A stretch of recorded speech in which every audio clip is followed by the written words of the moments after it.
vast majority of behavior problems in the classroom involve minor breaches of discipline.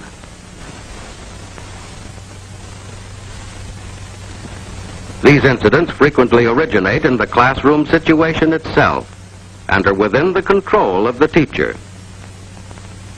Disciplinary problems in the classroom are symptoms of underlying weaknesses in total learning situations.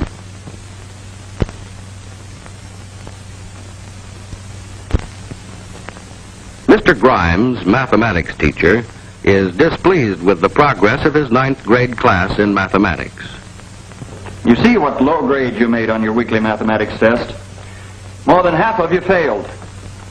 Most of those who passed just got by. Nobody had 100%. This is the poorest class I've had in a long, long time. Most of you have no foundation at all. Now, the trouble's with your attitude. You don't pay enough attention in class. You don't do enough work outside of it.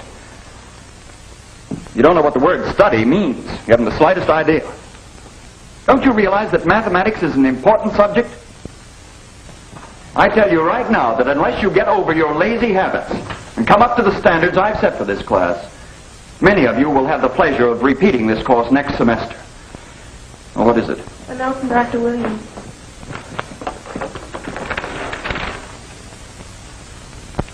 All right, that's all.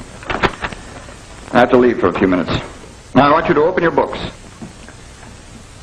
and work out correct solutions of the problems you missed.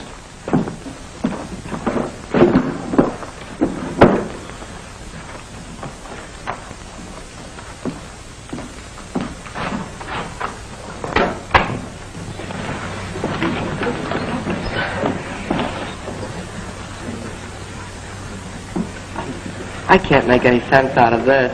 I might as well quit. Gee, he never even took up this third problem. It's a jip. He's got me scared to death. I'll just never pass this course. What's the use of taking this stuff anyway? I'm afraid to take my paper home. He's just a sourpuss. The trouble is, you don't know what the word study means. You haven't the slightest idea. Oh, try What's this? What kind of behavior do you call this? Wait a minute, you stay where you are. This is the kind of behavior I might have expected of you. All I do is leave the room for a few minutes, and what do I find? Confusion, disorder. And you, what were you doing? I was just going... Going to what? Throw the eraser, I suppose. It's a good thing I caught you. I'll make an example out of you. But That's enough out of you. Leave this room and report to the principal's office immediately. Well, hurry up. Don't take all day.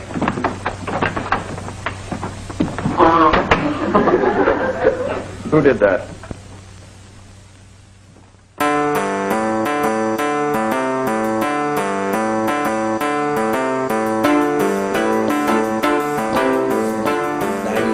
Of the time, 99% of the time, good classroom climate takes care of your discipline. The children already have the expectations. They know what is expected of them. They know that they have to raise their hand. They know that they can't, just leave the classroom. And if they choose to do this, there will be a consequence. So I believe that once you've established the climate in your classroom, that the discipline and the management will be a lot easier for you. The children have they know what to expect, and they know what the consequences will be, and it will be relative to their actions.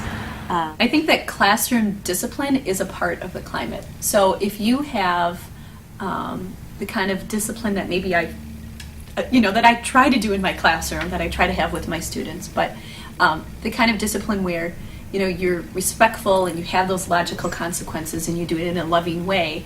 I think that definitely can show you then what the classroom, or it definitely affects what the classroom climate is like. And, you don't have to be raising your voice or, screaming or yelling or whatever to discipline. Discipline can be found in different ways, and I think that certainly then can affect what your classroom climate is like. Yeah. I think classroom discipline is a little bit different from classroom climate. To me, a discipline is the reaction to an action. It's someone acts inappropriately, you react to that hopefully in a positive and effective manner. To me, classroom climate is more about setting the tone for how students will talk with each other. It's about subtle things like potentially meeting students at the door, addressing kids by name, about being clear with your expectations and your grading, and the sense of being fair and equitable. It's about treating all your students in a similar fashion and not having perceived favorites. So it's not the same as discipline. And I would hope that if teachers have a climate that promotes a really good environment for learning where students feel respected and honored and valued, that classroom discipline really isn't a factor, because they come in wanting to learn, willing to learn, and wanting to work with the teacher. I don't think they're directly synonymous, because I think even with the trust, there are going to be there's going to be relationships among students that you cannot control. There are way too many outside factors. That student might have gotten in a fight with a mom or dad the night before, that morning they come in. There might be somebody across from them. There might be somebody sitting right next to them.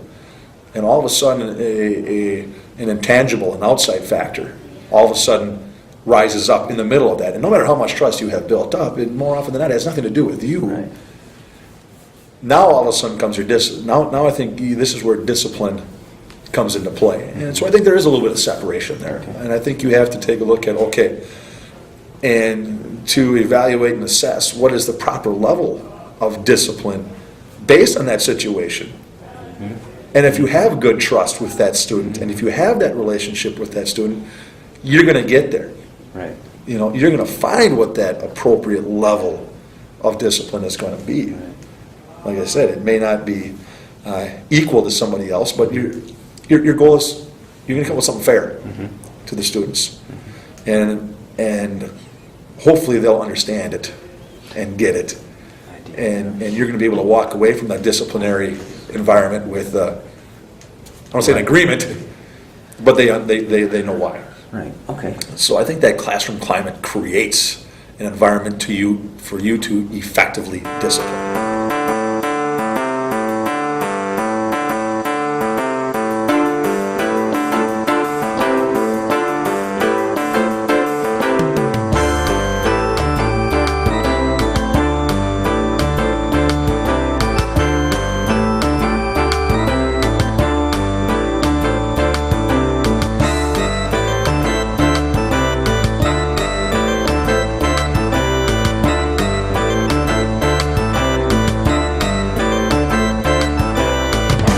Classroom rules, when created and developed by participants, can have a positive influence and a positive voice in classroom management.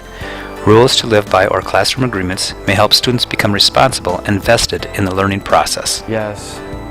I know some of them are a little unreasonable, I guess, but I know they're not going to have I know there has to be some. It can't be like a free-for-all sort of deal. But yeah, I know it depends, I guess. Some of them are a little, like the whole backpack deal, I guess. I know with the bomb threat and everything, maybe that's why, but I guess something like that, it's a school backpack. I don't get why you're not allowed to have it in here, but yeah, I guess that's what the way real, but rules are rules, I guess. Gotta have them. Some examples of classroom rules may include, but certainly shouldn't be limited to, the following examples. How you state them or display them is up to you, but they should be clearly communicated to your students and posted for all the students in your class to see. Examples might be: there is no right or wrong opinion. Sarcasm or put-downs are not tolerated in the classroom. Questions are good.